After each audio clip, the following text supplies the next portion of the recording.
The views expressed on this program are those of the producers and individuals appearing on this program and do not necessarily reflect the views of the Sun Prairie Media Center staff, its video service providers, or the staff and elected officials of the City of Sun Prairie. Hey everyone, this is Rose Daly, the City Sustainability Coordinator of Sun Prairie, and you're listening to the Sustainable Sun Prairie Podcast, the show that aspires to educate, empower, and engage our listeners in all aspects of sustainability. Whether you are a seasoned sustainability enthusiast or just beginning your sustainability journey, each episode will have something new and exciting for everyone. Let's begin the conversation for a greener community. Welcome back to Sustainable Sun Prairie. I'm joined again by BJ Byers for part 2 of this episode. If you missed part 1 of this conversation, go check that out first. This episode picks up right where we left off. Today in part 2, we'll dive deeper into conservation and what it takes to protect special places forever. Let's jump right back in. All right, so now that we've kind of discussed the benefits of nature and ways we can spend more time in nature, I want to shift gears and talk a bit more about your work and land management in general. Because if we're not conserving land, then where are we supposed to spend our time outside besides, near our homes? So off air, you had shared with me that Groundswell's other mission is protecting special places forever. I love this mission and the way it's worded. Can you tell me more about this? Yeah, you can have a long mission statement that can get a little confusing. Ours is we protect special places forever. It's pretty simple. It's to the point. You kind of get what we're saying. We know the value of having these places, these outdoor green spaces that we can visit. We know how crucial that is for our well-being, like we said earlier, and for our happiness. And there's only so much land on Earth, and we are not an anti-development organization by any means. We need development, we need affordable housing, we need hospitals, we need all of that stuff. But there are some places that are absolutely worth protecting, and if we don't do it now, they could be lost forever. So sometimes we will buy land, sometimes we will work with landowners to help them conserve their land.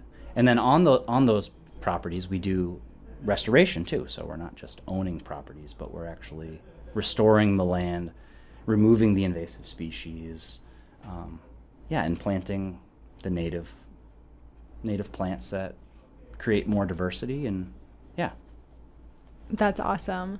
How do you decide what land is worth conserving? And I feel kind of weird saying that. I feel like a lot of land is worth conserving because it's habitat for wildlife. But what is worth conserving to your organization, and what considerations come into play? Yeah, that's tough. So we're a relatively small organization. We actually just hired 2 more people, so we're up to 11. This is definitely the largest the organization has ever been. And I think all of us would argue that all land is worth protecting, right? That is kind of a charged word, and it makes it seem like if some land is worth protecting, then other parcels of land it's not worth our time. When we're purchasing land, there's a lot of negotiation, there's a lot of paperwork, there's a lot of staff time. It's a large undertaking to buy any piece of land. And so because we don't have the largest staff and we only have so many hours in a day, we are trying to be more strategic than ever with the lands that we try to protect as an organization. You might have a landowner who has 3 acres of their property, and maybe there's a 150, 200-year-old oak tree on it in a prairie that their grandparents planted. And how special is that? That's wonderful. And if I was that landowner, and maybe I was getting a little bit older, and I didn't have any kids that wanted to inherit the land, and I was nervous that if I sold that property, that maybe it might get bulldozed over, and maybe a condo or a grocery store or something would just go right in its place. That's kind of a scary thing to think about. So you could argue all land is worth protecting, but from our organization's perspective, there are maybe other groups that can help you with your small piece of land, but we are going to be more strategic in that we are looking for larger pieces that maybe have more conservation values to them. Okay. So conservation values can be a scenic value, it can be a water quality value. Maybe there's a creek that goes through it. Maybe it's an important piece within a watershed where a lot of water drains through that property, and by protecting it and maybe doing some restoration, you could really drastically improve the water quality in that area. So we try to get the most bang for our buck, if that makes sense. Like, we're not going to take on any project, even though we find value in just about all of them. But with limited staff, we got to be more strategic, and so we're trying to get the best projects that we can, if that makes sense. That does make sense. Do you ever consider maybe the species that are living there? Like, is that ever a factor? Like, hey, there's a rare or endangered species that has habitat here, therefore we should protect it, if it's like a big enough piece of land? Yeah, and it's not just size, but I will say, like, a 10-acre parcel versus a 250-acre parcel, it's essentially going to be the same amount of work. So, okay. And if we're only able to do like maybe 5 or 6 projects a year, like, we really want to maximize our efforts. But that helps a lot it helps with the decision-making process a lot if there's a endangered species, be it a bug or a plant or an animal or whatever, like, absolutely. And that helps from a funding perspective too, because there are other organizations they're like, oh, you have this endangered bumblebee or whatever on your property, and it's like, yeah, we want to donate money to help see that area protected. So I see. The more of that kind of stuff you can get on a property, the better. So maybe it's a rare or endangered ecosystem type, maybe it's a particular species. All of that really helps. That's super interesting. And how do you determine if the species is there? Will someone else tell you it's there, or do you guys do your own study just to kind of figure out what wildlife lives there? Yeah, it's site specific. So sometimes if you're working with a landowner, we work with a lot of landowners, a lot of them know a lot about their land and care a lot about their land. And a lot of them, like you and I, take notes about the things that we see when we're out and about. Some people invite university professionals out to do surveys of some sort. And a lot of times we will have like a list of, oh my goodness, there's a known population of ornate box turtles on this property. Or there's slender glass lizards on this property. Rusty patch bumblebees. Like, a lot of times we'll know ahead of time. Yeah. I think it's rare that we go out and specifically look for them, but we do that as well. We'll go out and do that as well, because before we purchase any property, we're definitely we want to walk every corner of it, and we're not necessarily inventorying everything on there, but we're doing an assessment of the entire property. So, depending on the time of year that you go out in February, good luck finding a bumblebee, So yeah, there's a lot of variables at play, but yeah. That's really cool. And I love just like the connection you see between the landowners and their land. It goes back to our point of, once you really study your surroundings and you become more familiar with them, you have that greater desire to protect them, because you see all the beautiful animals that have made their homes there. Right. And how that all could be destroyed if someone came through to develop the land.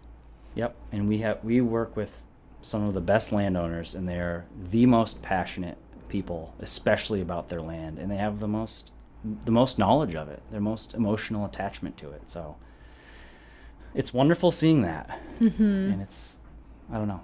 Yeah, it's nice. That's so cool. I love that. And that probably like warms your heart during your workday as you meet these landowners and talk to them. Yeah. On many different occasions, we've had landowners just break down in tears, and it's just because they're so like emotional about their property, and it's not because they don't want to sell it or they don't want to put a conservation easement on it. These are willing. They came to us. They want to do this. They're just, you can tell maybe their great-great-grandparents bought the land a long time ago, and it's like, they're just so passionate about it. There's nobody that knows more about their property than them. So those are some of the best landowners you can work with, because they understand the benefits of being outside in nature, and they know what their land has to offer. That's amazing. Yep. So let's say you're working with a landowner and you decide that the land is worth conserving. So Groundswell acquires the land, and then what happens next? Yeah, so we've got a long process that I won't go through that involves committees and people voting on things. And, it's not just one of us says, hey, this would be a great property to buy, let's do it, and then we do it. There's a long list of things that we need to go through. And if it doesn't get voted on and the majority says we can't take this project on, then we don't. But when we do, obviously there's a lot of paperwork and boring stuff that goes into that. But afterwards, it depends on what the purpose of the property is for. Groundswell Conservancy does not, because we're such a small organization, we don't like to own a lot of land, because we know the importance of actually managing the land. And if it's me and one other employee, about half of his time is spent doing land management. So 1.5 people can't adequately manage thousands of acres of land. Yeah, that sounds very difficult. At least not in the way that it should be managed. So we try to manage as much as we can handle. And then mostly what we're doing is we're working with other organizations like the Wisconsin DNR, and we're looking at their priority areas that they've created. And a lot of the land that we're trying to buy is with the intention of donating it to the DNR to add to their existing wildlife areas. So if you think of the landscape as a puzzle, sometimes the DNR has these big areas, but they're missing chunks, maybe around the outside or the perimeter, or maybe a connecting piece that would connect this large chunk with that large chunk. We're really good at writing grants and buying properties. The DNR has a lot more. They're good at it too, but there are some issues, and we are just really good at buying land. So maybe get rid of that part. I'll start that over. So we are buying the land, and then we are donating it to the DNR so that it can get added to their management, right? So if they're going to do a prescribed fire, now they don't have to do a prescribed fire around this little chunk of privately owned land. Now they can just do their prescribed fire through it. Okay. And it's better for them to manage it because they just have way more staff than Groundswell does. Yep. Okay. Yep. That's the simple way to put it. They have a lot more people, more funding, and they can manage it a lot better than we could. So we work it's a partnership for sure. And we do that with other organizations too. The DNR just is one that sticks out. We work with them very closely. Okay. Very cool. So off air, you had mentioned that Groundswell works with conservation easements. Could you define what that is? Yeah, so if you were to look it up online, you'd probably get a lot of jargon and a lot of confusing language about what a conservation easement is. And to sum it up pretty simply, it's when an organization like Groundswell Conservancy, we basically buy the development rights of that property. So it's a legal document. It gets tied to that property. It's recorded on the deed. It shows that there is a conservation easement. And usually with the easement, there's this long document that has, not all of them are the same either. They have different, it's based on, from property to property. It's a list of kind of restrictions of what can and can't happen on the property. So maybe you put a conservation easement on part of your property, and that means in this area, or maybe there's like a class 1 trout stream going through it, or there's something that's significant ecologically. You would want to put a conservation easement on that to prevent a subdivision, or a parking lot or something going up on that. And so organizations like mine will pay to buy the conservation easement, or they can be donated from the landowner, depending. Okay. That helps us a lot when they are donated. But again, these landowners are often, they bought their land, and most people, when they sell their land, they want to get a little bit of a return on it. Yeah. But you'd be surprised. We get people that, several hundred acres, and they just put a conservation easement on it at no cost, and it's like, are you kidding me? That's So incredible. cool. Again, my faith has been restored in humanity. Right. And these easements last forever. So that's the forever part of what Ooh, okay. with groundswell. That document stays with that parcel of land forever. So there's no like renewal process, or you have to review it again in 5 years? No. Okay. I think with some, you'd have to look into it, but maybe with some other organizations, they have different rules and guidelines. I know they have a thing called like a sunset clause, where it's like after 20 years or after 30 years, we'll revisit and see what the landscape looks like at that point, and maybe renew it. But right now we don't do that. All of our conservation easements are in perpetuity, is what we say. It's perpetual. They last forever. So the next landowner can come along, say, I really like this property. I want to buy it. It's going to be at a reduced cost because there's these restrictions on it. So it's a cheaper property. But it comes with the restrictions. Okay. There are certain things that they can and can't do with it. So like I said, from landowner to landowner, it follows the property. So I love that. yeah. And I love that there's not like a buyout price. Like, we'll conserve it until someone offers us the right price. Oh my gosh, yeah. That would not be good. Yeah, that is benefiting the wealthy for sure. Yeah. And Well, land, good. land belongs to all of us. It does. Well, you guys are doing really good work. Mm-hmm. How many conservation easements are owned or managed by Groundswell? That changes regularly, but I would say we're in the ballpark of about 100. Okay. They vary in size. Close to half of them are agricultural conservation easements or agricultural easements. So it's farmland. We're protecting prime farmland soils, preventing development in certain areas, preventing intermittent streams that may go through the farms.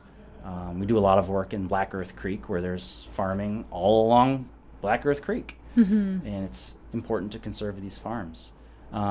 So half of them are agricultural, and about the other half are actual like conservation easements for these properties are more wild. Maybe they have a remnant prairie or an oak savanna, or maybe it's all wetland. A lot of the properties are just all wetland. So they're not usually farming in that instance. So we've got Okay. a mix of about 50-50 agricultural and more natural easements. Okay. And I guess this makes me think that not all conservation easements are open to the public.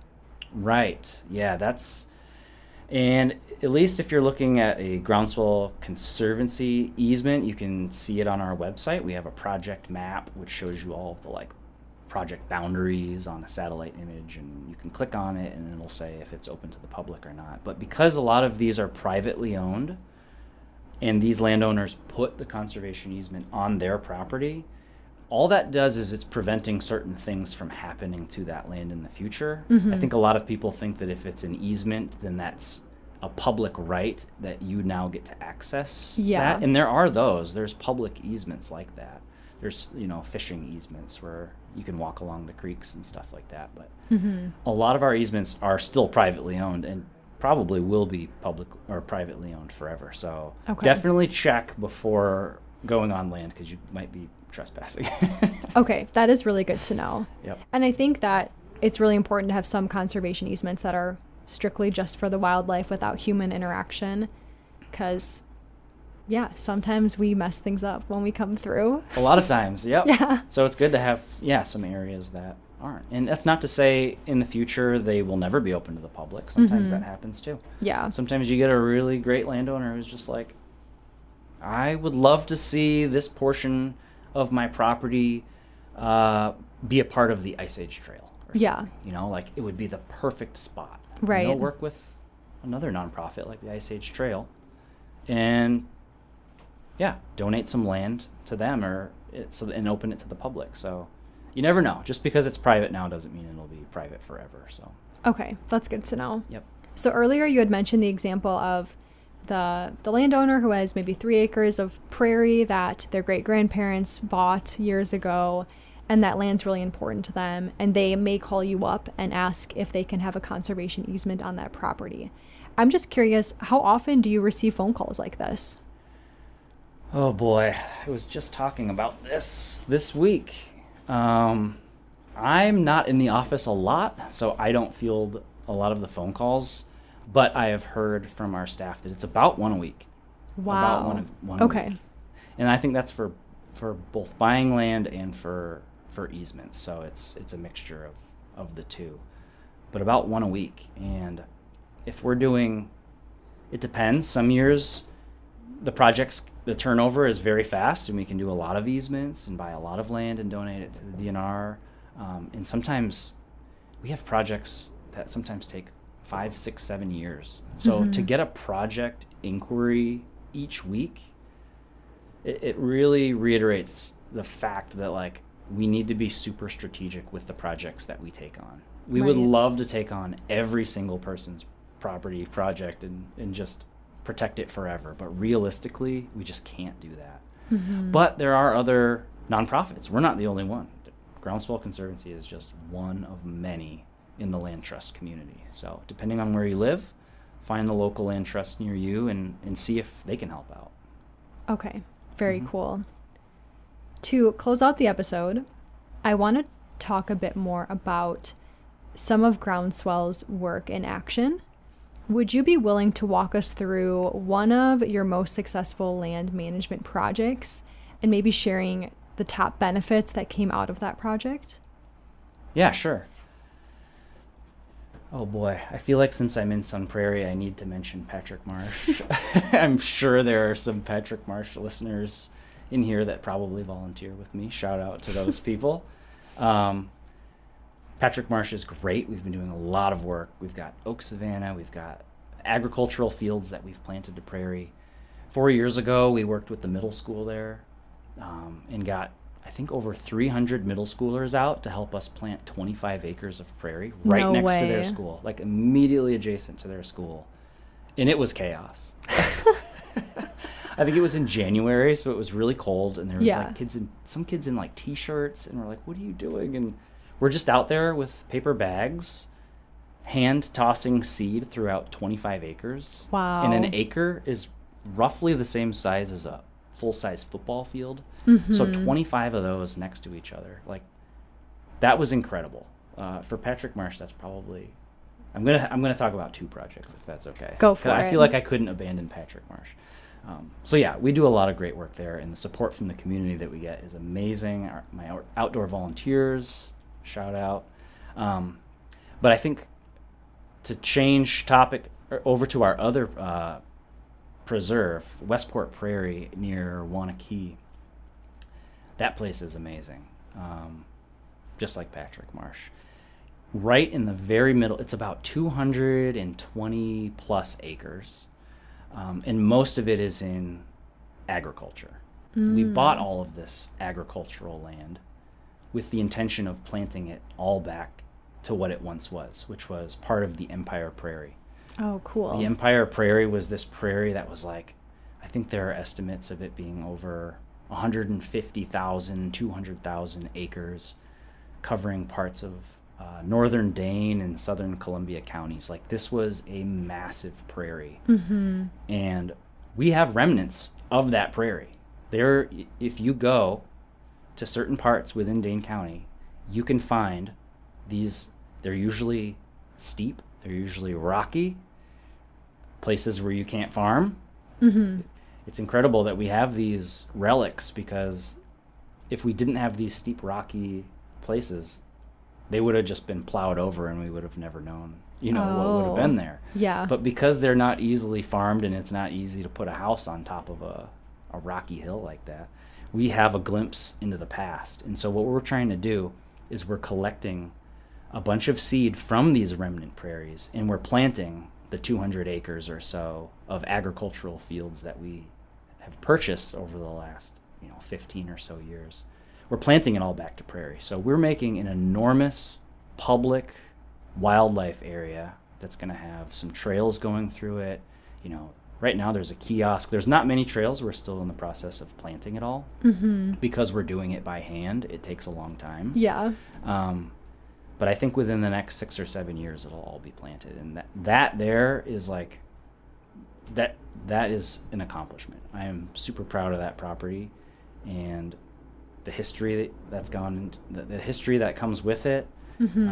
Some of the landowners that helped make the purchases possible came out recently and talked about what they did out there as kids, and it's so amazing. And they love what we're doing. You would think if you bought a ton of land from a farmer and said, I'm going to plant it all to prairie, they might be like, oh boy, that's not. But they're super on board with it, and it's great to see. So I think they understand the value of getting people outside. So like I said, it's open to the public. So that's so cool. Yeah. And I think what I really like is that the seeds you're using to plant the prairie are coming from the remnant areas. Because you guys probably could have like bought bulk seeds somewhere, but it probably wouldn't have been the same as gathering the local seeds that are produced in the remnant parts of the prairie. Right. And that's you. So there's not a lot of organizations that are doing that because of how restrictive it can be. And because we're limited with just a few, remnant prairies, you don't want to overexhaust the resource. Oh, yeah. You don't want to collect all the seed every single year. And you want some diversity. So we're planting 5 acres or so, let it grow. Now we have 5 more acres to collect from. Oh, yeah. And the DNR helps us. They donate some seed, too, from some remnant prairies that they collect from. Southern Wisconsin Bird Alliance, formerly Madison Audubon Society. They also donate some seed to us from remnant prairies where they know the genetic history of the seeds. So, but you would be surprised too, though. Prairie seed is not cheap. Yeah. Buying it would be really expensive, but that's not why we're not buying it. That's we're doing it because we want to restore the Empire Prairie. Right. To a small extent.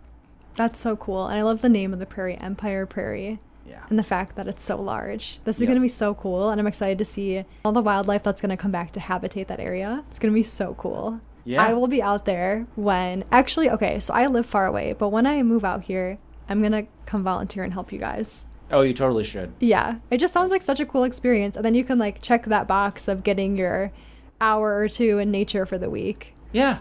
And you can, it's going to a good cause. You're helping me. Getting your exercise. Love it. And we do stuff year round too. Every single month I'm outside with my volunteers, from cutting invasive brush to pulling garlic mustard, which you probably have heard. A lot of people do that.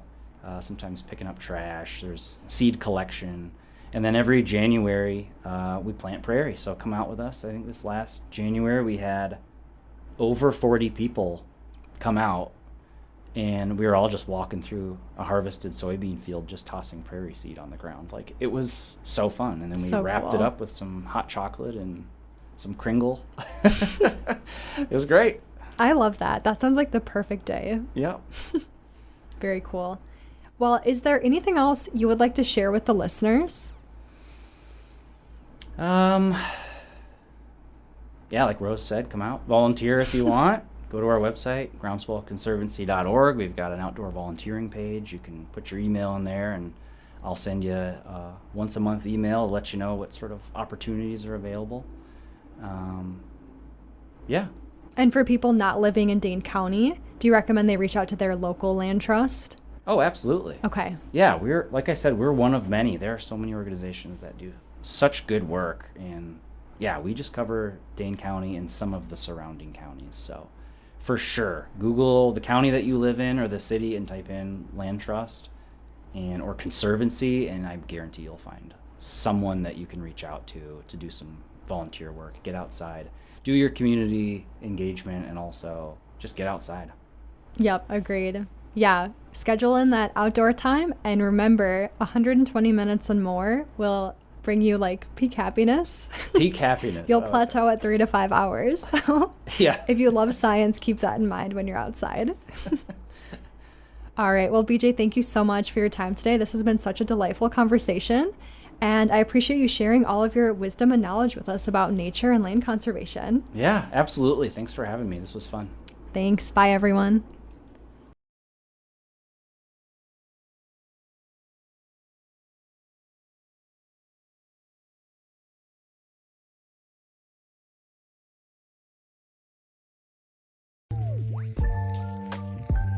Thank you for listening to Sustainable Sun Prairie with your host, Rose Daly.